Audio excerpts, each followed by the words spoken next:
जैमरे, क्या तुम यहाँ दिल जीतने में लगी हुई हो? कब तक ऐसा बर्ताव रहेगा तुम्हारा? समझ गई मैं, समझ गई।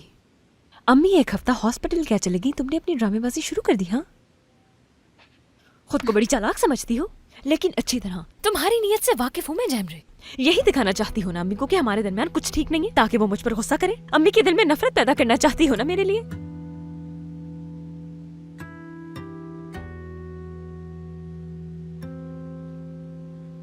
तुम मेरी बहन होकर ऐसा कैसे कर सकती हो मेरे साथ?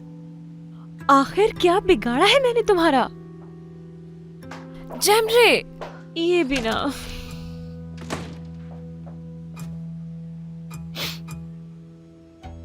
बेवकूफ कहीं की। मैं तो उस पागल से बचाना चाहती हूँ तुम्हें।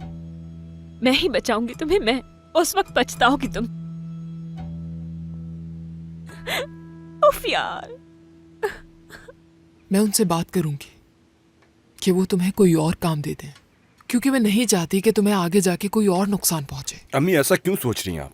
कुछ नहीं होता। बेटा, मैं नहीं चाहती कि तुम उस लड़के की गाड़ी मजीद चलाओ, बल्कि मैं तो ये भी नहीं चाहती कि तुम उस लड़की के कभी करीब भी जाओ।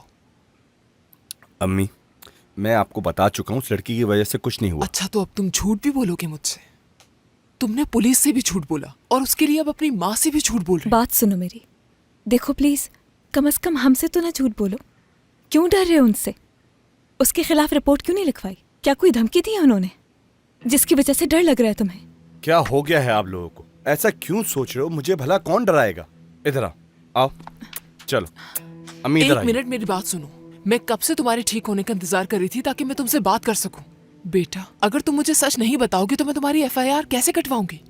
मुझे समझ नहीं आता कि किस चीज ने तुम्हारी जुबान बंद कर दी है।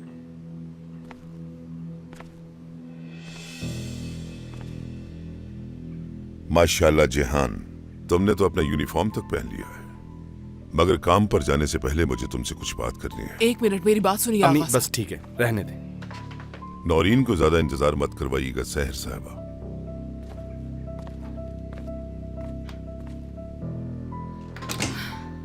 किस कदर ठीठ है, सुनता ही नहीं। जिन्होंने तुम्हारे साथ ये किया था, मैंने उन्हें अच्छी तरह सबक सिखा दिया है। मुझे उन गुंडों के बारे में जानने की कोई दिलचस्पी नहीं। मुझे कुछ बात करनी है आपसे।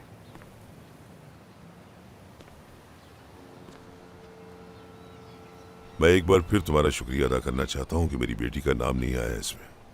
वो तो ठीक है, लेकिन मुझे शुक्रिया की जरूरत नहीं है, पर मुझे कुछ और बात करनी है। हॉस्पिटल में जब पुलिस वाले मेरा बयान लेने के लिए आए थे तो मैं खामोश रहा, कुछ नहीं बताया। ये मत समझिएगा आपकी वजह से, और ना ही आपकी उस बेटी की वजह से। अपना कर्ज जो उतारना था। मैं आगा कराचाई, एक दफा जो बात कह देता हूं उसे मैं कभी नहीं भूलता। तुम्हारा आधा कर्ज माफ कर दिया मैंने, तो इस फिक्र से आजाद हो जाओ और इसी तरह से काम करते रहो। चलो, I'll talk to you later। हाँ हाँ, मैं बिल्कुल ठीक हूँ, और मेरा ड्राइवर भी, और आहिस्ता आहिस्ता ये सारा मामला भी सॉल्व हो जाएगा। हाँ, अरे नहीं, ऐसी कोई बात नहीं। यू नो मी, मैं जो चाहती हूँ वही करती हूँ। Okay dear, bye.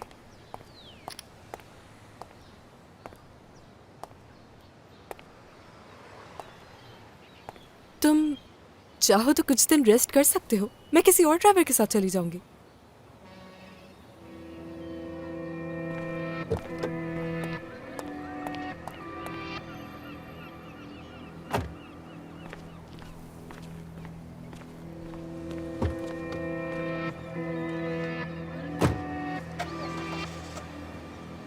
आगा साहब, जिहान अब ये काम नहीं करेगा। वापस बुलाएं उसे यहाँ। आपकी बेटी खतरनाक है और झूठी भी। आप जानते हैं, आपकी बेटी की वजह से मेरा बेटा दूसरी बार मुसीबत में फंसा है। अपनी बेटी के लिए कोई और ड्राइवर ढूंढ लें। मेरा बेटा अब मजीद ये काम नहीं करेगा। उससे तो कोई मसला नहीं।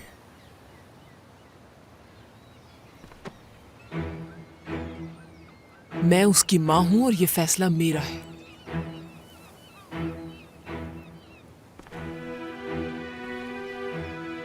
मैं उसका बॉस हूं और मैं चाहता हूं कि वो काम करे। अगर आपकी बेटी की वजह से मेरे बेटे को कुछ भी हुआ तो उसका जवाबदेह कौन होगा? मेरी बेटी को छोड़ने सहर साहब,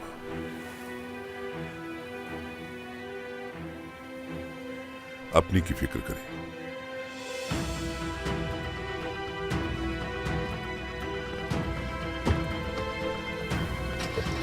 वो मेरी तरफ देख के क्या बात कर रहे थे? छोड़ो उसे। अच्छी तरह जानती हूँ मैं। जब से वो वीडियो लीक हुई है, इनके देखने का, बात करने का अंदाज ही बदल गया। हमें इग्नोर करें।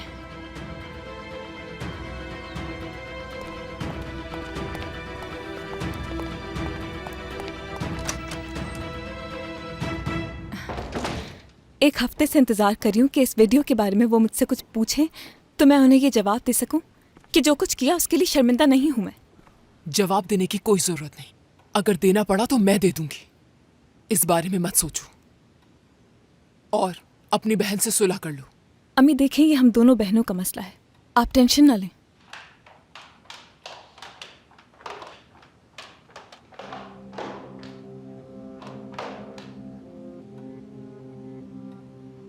वो मुझे ऊपर जाना है नदीम के कमरे में।